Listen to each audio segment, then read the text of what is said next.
Good morning सबको। Good morning. Good morning. तो हम लोग पॉलिटिकल साइंस पढ़ रहे थे और पॉलिटिकल साइंस में हम लोग क्या पढ़ रहे थे? तो पॉलिटिकल साइंस में हम लोगों ने अखंड भारत के बारे में देख लिया था, ठीक है। हम लोगों ने देखा था कैसे अखंड भारत था, फिर उसको कैसे अखंड भारत खंड खंड हो गया, फिर उसके बाद उसको जवाहरलाल नेहरू और वल्लभ भाई पटेल को जो है ये दिया गया कि आप ये पांच पांच जो 552 रियासत है इनको क्या करिए, एक यूनियन के रूप में तैयार करिए। तो जो पटेल साहब थे, पटेल साहब ने अपने साथ वीपी मेनन, पटेल साहब ने क्या किया था, तो पटेल साहब ने अपने साथ वीपी मेनन और Mountbatten,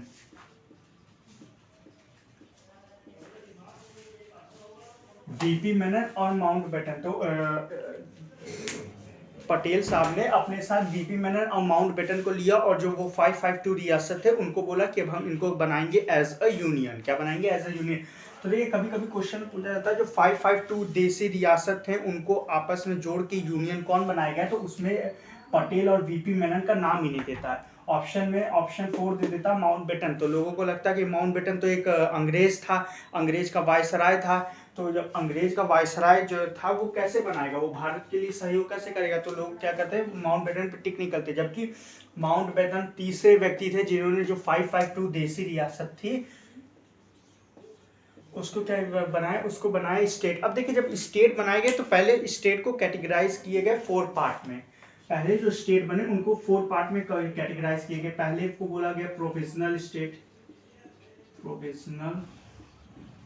provisional state. Second commissionery state, तीसरे को बोला गया princely state, princely state. And 4 हमारा था यूनियन टेरिटरीज यानी यूटी। तो देखो पहले क्या हुआ था, पहले जो हमारा स्टेट था जो 552 देसी रियासत, मतलब समझ रहे हैं देसी रियासत में जैसे जूनागढ़ का रियासत हो गया, किसी का अलग रियासत हो गया। तो छोटे छोटे पहले क्या थे, छोटे छोटे जो जहां कब्जा कर लिया वहां का रियासत बना लिया, जो जहां कब्जा कर लिया वहां का रियासत। तो ऐसे पहले भारत में 552 रियासत थे। तो सरदार पटेल को ये बोला गया कि आप इनको यूनियन बनाइए, इनको एक साथ मिला के स्टेट बना दीजिए। तो पहले जो स्टेट था वो कैटेगराइज किया गया 4 पार्ट में। प्रोविजनल स्टेट पहले बनाया गया जिसपे ब्रिटिश का कब्जा था, जिसपे ब्रिटिश का कब्जा था। ये टोटल 9 थे। ये कितने थे? तो टोटल 9। कमिश्नरी स्टेट मतलब ब्रिटिश का जिसपे कब्जा था, ऐसे कुछ बड़े शहर जैसे जिसपे केवल मतलब उस बड़े शहर पे ब्रिटिश का कब्जा था, अगल बगल के गांव पे ब्रिटिश का कब्जा नहीं था। जिसका आप स्टेट मतलब ऐसे स्टेट जिसपे ब्रिटिश का कब्जा था बट उसके अगल बगल एरिया पे ब्रिटिश का नहीं कब्जा था। वो जो एक मेन पॉइंट था, जो मेन एक शहर है, बड़े बड़े शहरों पे जो ब्रिटिश का कब्जा था उसमें उसको कमिश्नरी स्टेट में रखा गया। इसका एग्जांपल वगैरह जैसे भोपाल हो गया या फिर उदयपुर हो गया, जयपुर हो गया। तो जैसे उदयपुर हो गया, जयपुर हो गया, तो ये सब ब्रिटिश इन पे कब्जा किए थे। इनके अगल बगल के जो स्टेट थे या छोटे मोटे गांव थे उन पे कब्जा नहीं किए थे। तो ऐसे को कमिश्नरी स्टेट में रखा गया। ये भी कितने थे? तो ये भी थे 9। फिर आता प्रिंसली स्टेट यानी देसी रियासत। देसी रियासत कितनी थी? तो देसी रियासत थी 10।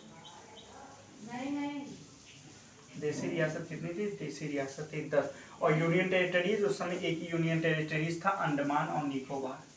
उसमें एक ही यूनियन था, अंडमान एंड निकोबार। अब आपको थोड़ा सा हिस्ट्री बता देते हैं अंडमान और निकोबार की।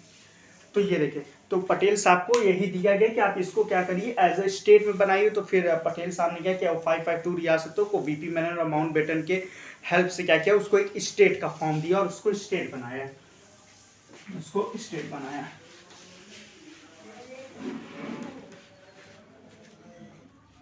फिर ये स्टेटों को जो नो एक व्यवस्थित ढंग से रखने के लिए कुछ कमिटियां बनाई गई। जैसे पहली कमेटी थी एस.के. धार कमेटी।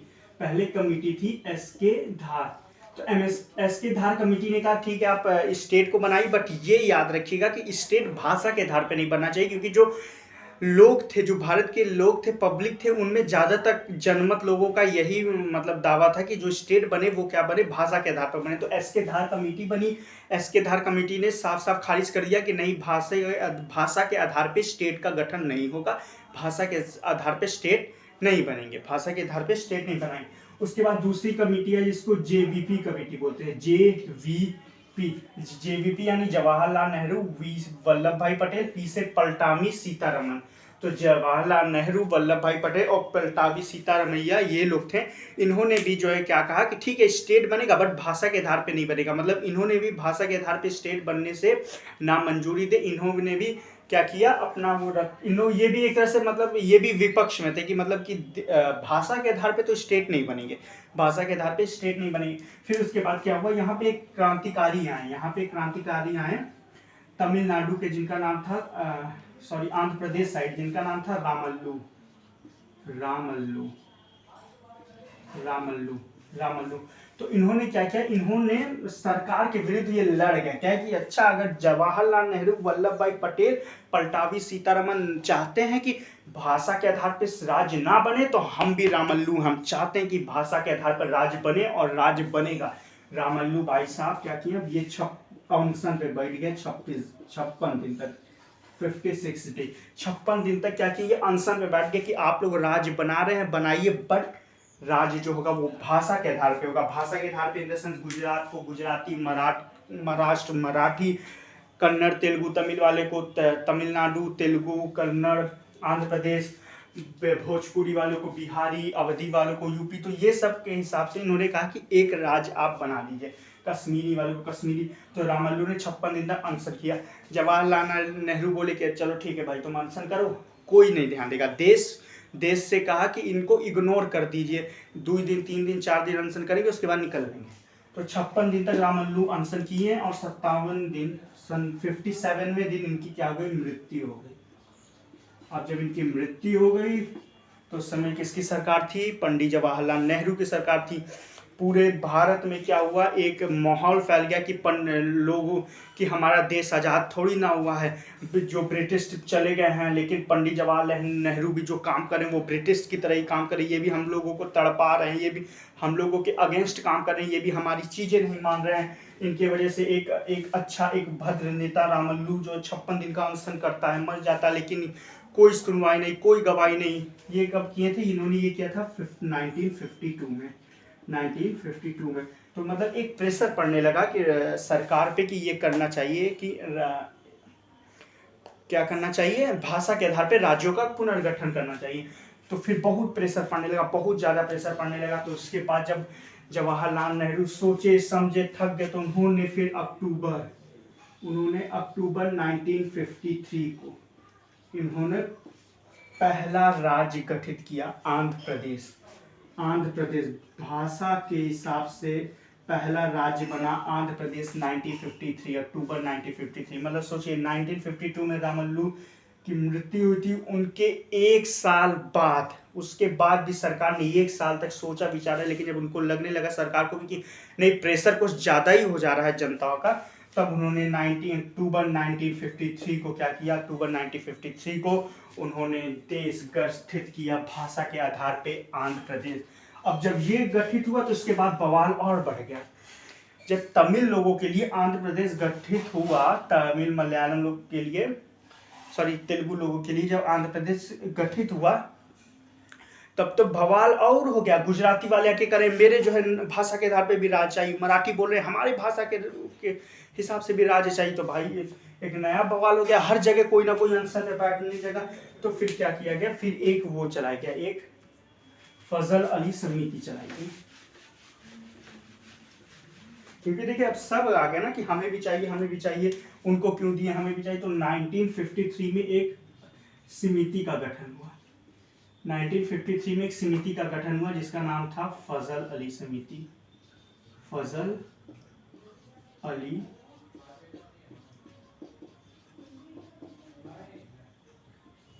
अली समिति का गठन हुआ। इसका गठन कब हुआ, तो इसका गठन हुआ 1953 में।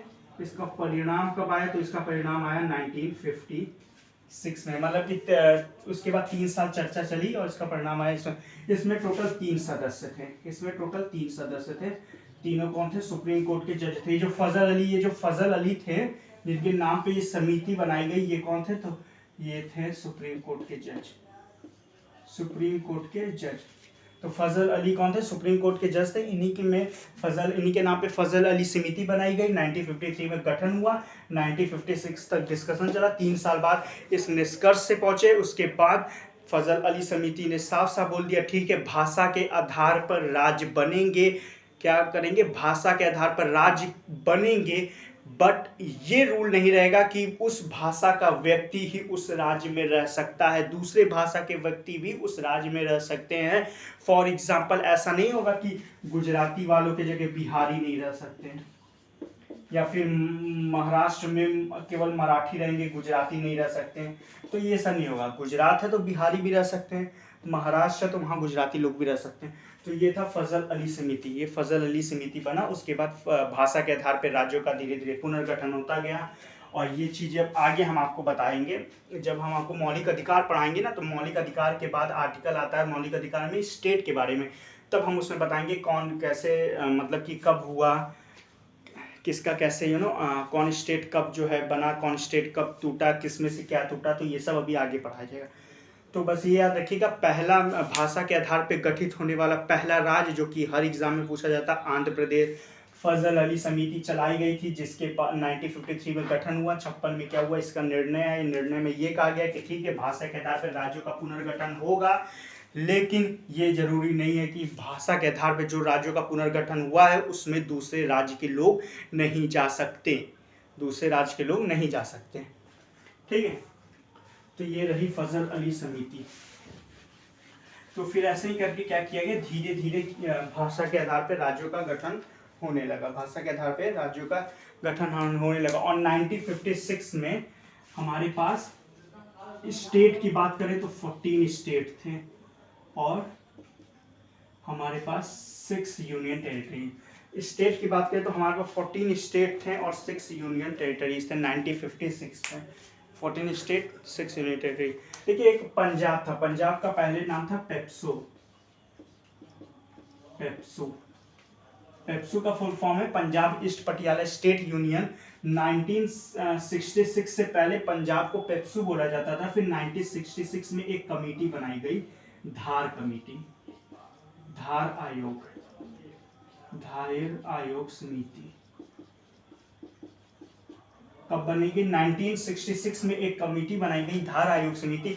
इसके तहत क्या किया गया, पेप्सू यानी Punjab east Patiala state union को तोड़ के 4 स्टेट निकाले गए।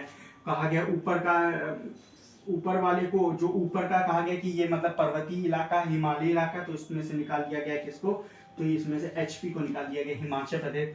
फिर एक आ गया कि यहाँ पे हिंदी भाषा ज्यादा बोली जाती है, तो हिंदी भाषा के आधार पे एक राज्य को निकाल दिया गया, किसको, हरियाणा को, किसको, हरियाणा। तीसरा पंजाब अपने आप ही निकल गया। चौथा चंडीगढ़। ठीक है, चंडीगढ़ पंजाब का भी राजधानी है, चंडीगढ़ हरियाणा की भी राजधानी है, और चंडीगढ़ पंजाब की भी राजधानी। लेकिन चंडीगढ़ ना हरियाणा में आती है ना पंजाब में आती है। ये क्या है, तो चंडीगढ़ यूनियन टेरिटरीज है।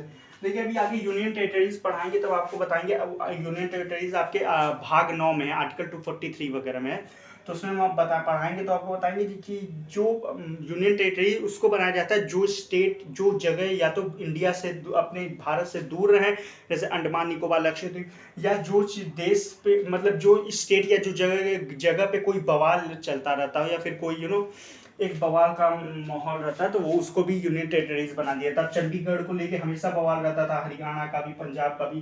पंजाब कहता था इसके लिए हम काम करेंगे, हरियाणा कहता था इसके लिए हम काम करेंगे, इसलिए चंडीगढ़ को यूनियन टेरिटरीज बना दिया गया कि चंडीगढ़ की देख कौन करेगा, तो केंद्र सरकार उसकी देख रेख करेगी। और चंडीगढ़ किसकी देख रेख करेगी, तो चंडीगढ़ पंजाब हरियाणा दोनों की देख रेख करेगी, ये सभी यूनियन टेरिटरीज में। तो ये पेप्सो है। 1966 में एक धार आयोग बनाया गया। उसके बाद हरियाणा, हिमाचल प्रदेश, हरियाणा, पंजाब और चंडीगढ़, ये चारों को क्या कर दिया गया, चारों को निकाल दिया गया। तो पेप्सो से बना है ये 4 स्टेट। पेप्सो से क्या बना, सॉरी, ये 3 स्टेट है और एक यूनियन टेरिटरीज। तो ये किससे बना, पेप्सो से। तो ये हो गया खत्म। अब आता है, अब ये हो गया आर्टिकल 1 to 4 पढ़ ही लिए थे हम लोग। अब आता है आर्टिकल 5। आर्टिकल 5 से शुरू होता है सिटीजनशिप, नागरिकता। आज थोड़ा शुरू कर देते हैं सिटीजनशिप।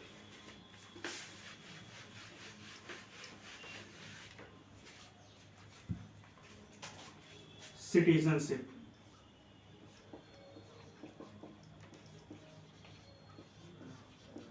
सिटीजनशिप यानी क्या होता है? सिटीजनशिप मतलब होता है नागरिकता। सिटीजनशिप मतलब नागरिकता। सिटीजनशिप क्या होता है? तो सिटीजनशिप मतलब वो एक सर्टिफिकेट है जो कि ये सर्टिफाई करता है that you are the citizen of that country. तो कोई भी कहीं का भी सिटीजनशिप मतलब होता है वो एक तरह का प्रमाण पत्र रहता है, एक तरह का आपके पास प्रूफ रहता है जिससे आप बता सके yes I am the citizen of that country. तो वही है सिटीजनशिप। सिटीजनशिप का सबसे पहले वर्ड यूज कौन किया था? तो अरस्तु ने सबसे पहले सिटीजन शब्द का यूज किया था। अरस्तु ने, किसने किया था? अरस्तु ने। तो सिटीजनशिप क्या है? तो सिटीजनशिप वही है कि हमें प्रूफ देता है। सिटीजनशिप क्या है कि ये एक प्रूफ है कि हम इस देश के नागरिक हैं और इस देश में हमारा कर्तव्य है इस देश में रहना, और इस देश के लिए क्या क्या हमारी सब कर्तव्य है वो सब सिटीजनशिप में है। कि अगर हम सिटीजन हैं, हमारे पास सिटीजनशिप का प्रूफ है, तो हमारे ये कर्तव्य है। देखिए सिटीजनशिप में आर्टिकल कितने आते हैं? तो सिटीजनशिप का जो आर्टिकल है वो शुरू होता है आर्टिकल 5 से लेके 11 तक। आर्टिकल 5 से लेके 11 तक सिटीजनशिप होता है। अब देखिए सिटीजनशिप बहुत लंबा टॉपिक है, बड़ा टॉपिक है, तो इसको हम लोग नेक्स्ट क्लास में कवर करेंगे।